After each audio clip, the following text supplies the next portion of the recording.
خوب. من اینجا کارخانه من است. فیروز بهار آهنگساز تاجیک زمانی که دوشنبه را به خاطر برلین ترک میکرد مصوره ها و تحفه های دوستان را با خود آورد.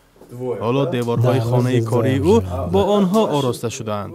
یاد وطن، یاد جوره ها که من میبینم.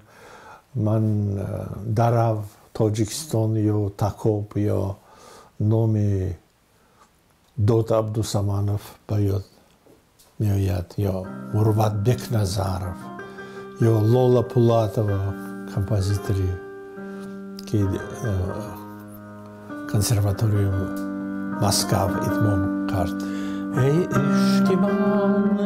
عشق من در آسمان جستم تو را، بگذشتم از صد برابر در صد جهان جستم تو را.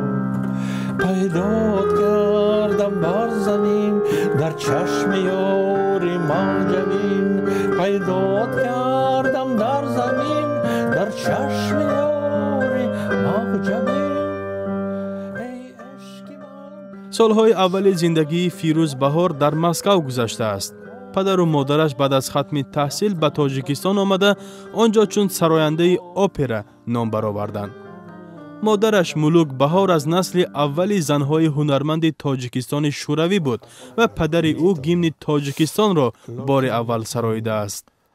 این زندگی همین است که آدم که زندگی میکند و کار میکند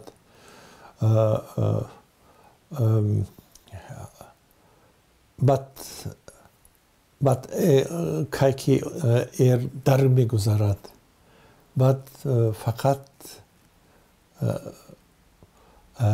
نام وای را هم فراموش کردن ممکن و همچنین در هنر ما مثلا مادرم در تئاتر اپرا زیاد از 60 اپرا اجرا کرد و حاضر در تئاتر اپرا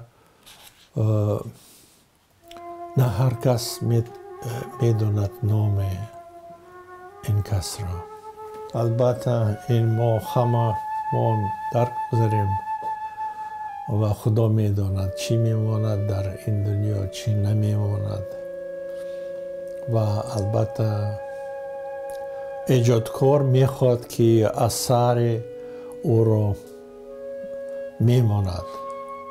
فیروز بهار بعد ختم اینستیتوت پداگوژی به نام گنسینیخ شهر مسکو سال 1971 به کنسرواتوری دولتی شهر تاشکند داخل شده. آن را با اختصاص آهنگساز ختم نمود. برای آن که من میخواستم در ریسپوبلیک ما زندگی کنم و کمپوزیتور تاجیک شوم، من کوچیده از تاشکند به شهر دوشنبه آمدم و بسیار خوش. او آوان زندگیش در تاجیکستان و دوره از جهت ایجادی پرحاصل نامیده تاکید میکند که محض رنگارنگی موسیقی مردمی و محیط سازگار برای او الهام بخش بود.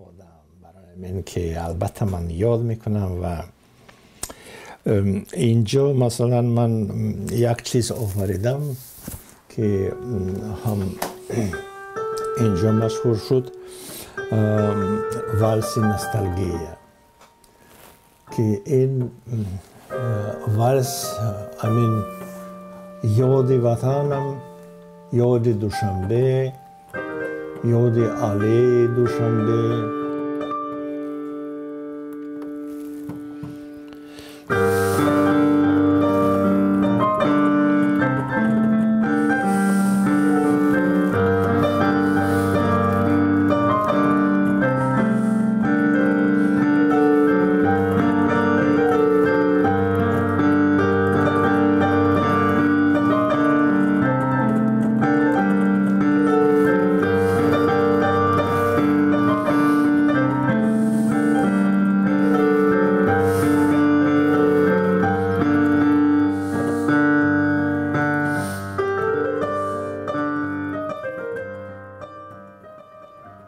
فیروز بهار 22 سال می شود در آلمان در شهر برلین با همسرش ارنا گیزر زندگی می کند.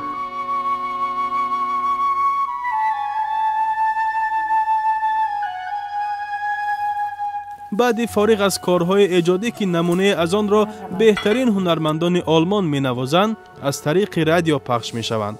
با همسرش سری دسترخوان تاجیکانه می نشینند و دوشنبه خود را به یاد می آورند.